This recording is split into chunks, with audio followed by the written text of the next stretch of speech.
All right. Well, in today's video, I want to talk about why 5 audits are better than 100. Why 5 are better than 100. Now, I know some of you that might be listening might be saying, how can that be? 100 is 20 times more than 5.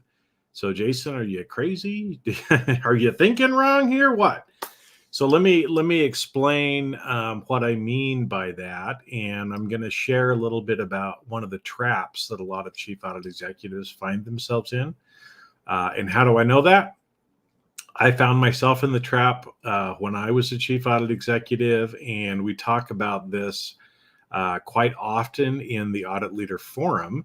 And so I see and hear what others are doing as well, and can see what some of the better practices are that you could be following. So, why 5 instead of 100? Well, this kind of came up or came back to my awareness because of a post that Hal Garyn did on LinkedIn in the last couple of days about a CEO who, in their earnings call, was saying, and kind of bragging about the fact or sharing the fact. I don't know if he was bragging or not, but that their internal audit department had done over 200 audits last year. And so the point to Hal's post was, well, but are those 200 good audits, or it's just a number? Are those the right audits that people should be focusing on? And that's where the dilemma is, right? And so I agree. And here's why, and why maybe, especially if you're an audit leader, to look at your audit plan and think about what you're actually doing and why you're actually doing it. So the point being, 5 risk-based internal audits that are actually based on key strategic objectives of the organization and the risks associated with those will provide much more value to your organization and value to management than doing 100 random smaller audits that are usually compliance in nature. Okay. That's just the facts. Okay. Now, a lot of people might look at it and say, well, only doing 5 audits makes it look like I'm not doing any work. Well, we're going to get to that. We're going to talk about that and why people tend to kind of fall into a trap of wanting to count the number of audits as a way of showing value, which it doesn't. It's just a data point, but you have to know what's behind the data to know whether or not it even makes any sense. Okay. So let's talk about that, because a lot of times in organizations, and again, I realize that every internal audit department is a little bit different. Some have more compliance requirements, maybe compliance reports to them, maybe SOX reports to them. And so a lot of projects that are being done, especially in regulated organizations, sometimes your regulators just expect you to do certain projects, and you just have to do them whether you think they're valuable or not, because they're looking for it. So obviously those stakeholder related projects you need to do, and you need to include in your audit plan. Okay. So I'm not saying don't do those things, but I'm saying, what if you were to take a look at your audit plan for the year and think about how you created those list of projects? What did you use for your audit universe? Did you list out a whole bunch of compliance requirements and then risk assess and say, these compliance requirements are most important? Did you look at processes? Did you look at business units or locations, right? All of those ways of thinking about an audit universe and creating your audit plan are not risk-based, okay? You may be risk assessing the projects on your list and trying to decide which ones you think are more important, but that's not a risk-based approach. A risk-based approach actually looks at the key objectives of the organization, the key strategic objectives of the organization, and looks for the areas where there is risk to not achieving those objectives. And then the audit projects are focused in those areas. Okay. It takes more work to do it, but your organization actually receives a lot more value from it. And internal audit is seen as adding more value. If you're just doing 100 compliance audits, then executives in your organization are going to see you as a compliance function, not as a risk-based internal audit function, right? So again, which one do you want to be? You get to choose. I tend to gravitate towards the risk-based internal audit because I think that is where we really prove our value, right? And so saying things like, well, I did 100 audits last year, so that means I'm doing good work and I must be valuable to the organization, is faulty logic, right? Because if those 100 are not really adding value to your organization, then you just wasted a bunch of time being busy doing something else. Okay. So let's think about this a little bit, right? Is why do we fall into that trap? Why do we like to count the number of audits that we do and then use that, right? Show that to our board and say, look, I've been really busy this year. I completed as many or more audits than I did last year. Well, one reason is it's very easy to track. It's something that's within our control. And because of that, because of the ease in collecting the data, the ease in reporting it, and the fact that we have, objective data that we can actually prove the number to somebody, that's one reason why we like to do it. And we tend to think that by doing a lot of little things, we're crossing a lot of things off our list, right? And so from a human nature perspective, especially if you're someone who likes to check off lists, which a lot of people in an internal audit do, there is satisfaction. There's personal satisfaction in you being able to say, yep, we did 100 last year. Okay. But were those really the right things to do? And so I'll give you an example here of, something that I kind of hear quite often. Audit does a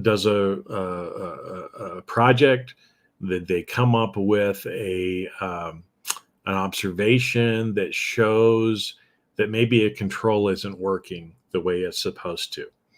And so they make a recommendation to management to fix this. And maybe the impact is $100,000, right? That because this control is not working properly, that the organization may be risking or losing $100,000, okay, during the year. And so internal audit is all proud of itself, in saying, look, I found this, here's $100,000, for the organization. And they propose that to management, and management just kind of shakes their head. Now, a lot of times they just go along with it because they know they have to do what you're asking them to do. Sometimes they'll push back, sometimes they don't, right? But the fact that they don't push back doesn't mean that they think there's value in your recommendation. Because what's going on often in the mind of that executive that you're bringing that $100,000 recommendation to is they're saying, well, I've got a $25 or $50 million problem over here in the business, right? That's tied to my comp. Why are you bothering me with this $100,000 thing? I could really use a lot more help in the $50 million thing. But the problem is a lot of times audit doesn't go there because the $50 million issue is risk-based in nature. It's going to take more time to do that audit. It's going to take different resources to be able to understand the risks associated with it, right? And because of that, a lot of times we shun away from those projects, but those are the ones that are really valuable. Again, if you come to an executive and you've done work that helps them fix a $50 million problem, don't you think they're going to believe you're a lot more valuable to the organization than if you're bringing up these $100,000 issues all the time? That's the reality. And the problem is, again, is that we're A lot of people are putting out a lot of audits, right? But they're not necessarily the right audits. Okay. But again, it takes a little bit more work. You have to understand risk, truly understand risk. It takes you longer to kind of come up and do the planning and figure out exactly what it is that you need to audit to be able to help in that area. But that's where the real value is. And in my opinion, that's also where a lot of the fun is as well. Okay, so let's talk now again about that trap of just reporting how many audits you did. And again, I see this a lot. A lot of chief audit executives use that as one of the metrics that they report to the audit committee. Now, sometimes it's just something that they put on their list. The audit committee doesn't even care. They're like, oh, okay, that's nice. Other times, maybe the audit committee is actually asking for it. And so if they're asking for it, you need to provide it. But let me explain the trap that ends up happening. Is a lot of times, again, we'll say that this audit department, that this hypothetical audit department issued 100 audits last year. Now, the chief audit executive looks at it and says, well, some of those we're going to still probably need to do. Maybe 20 of those are stakeholder requirements. So I'm going to do those 20 this next year. But I want to find some other projects that are really risk-based in nature, and I want to spend more of my time on that. And so he or she comes up with an audit plan that maybe includes 5 of these. So now they're going from 100 audits in a year to 20 compliance and 5 risk-based ones. Now they're spending the same amount of effort and hours and time and energy to do those, but the impact of the organization is going to be a lot greater, because if you can help your organization fix or ensure that risks around some of the key objectives are actually being addressed, that's where you add a lot more value. But here's the problem, right? Is when you do that, then you go back to the audit committee the next year, right? So last year you told them, look, we did 100 audits. And then this year you come to them and say, we did 25. And some people on the board might look at that and say, well, Jason, what has your team been doing this year? Last year you did 100. How come you only did 25 this year, right? It makes it look like you did 25% of the work that you did last year, but the hours were the same, right? And the value is probably greater. And so you have to be ready for those kinds of discussions with people of saying, look, we picked these 5 audits.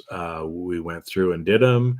Management was very happy. We helped avoid or protect, $200 million worth of assets to the organization by doing those.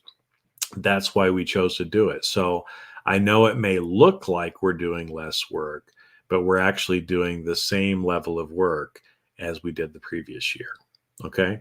And so again, as you make that switch, that's a conversation that you end up having to have with your executives and with your board.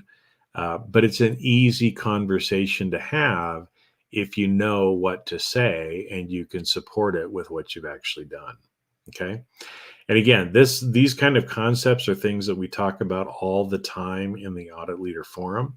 And so, again, if these kind of discussions, but instead of just listening to me talk, if you'd like to actually interact with myself and with other people who are audit leaders, that's probably something for you to consider. And so again, I've got a link for it, or just reach out to me and let me know, and we can schedule a time to talk. So with that, coming up on 15 minutes, so I'm going to cut it short for today.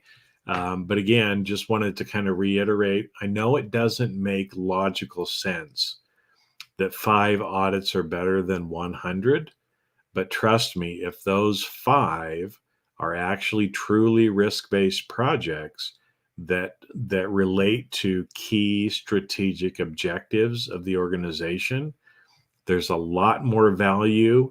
You're showing a lot more value. You're providing a lot more value to your organization than just doing 100 random or compliance-based audits.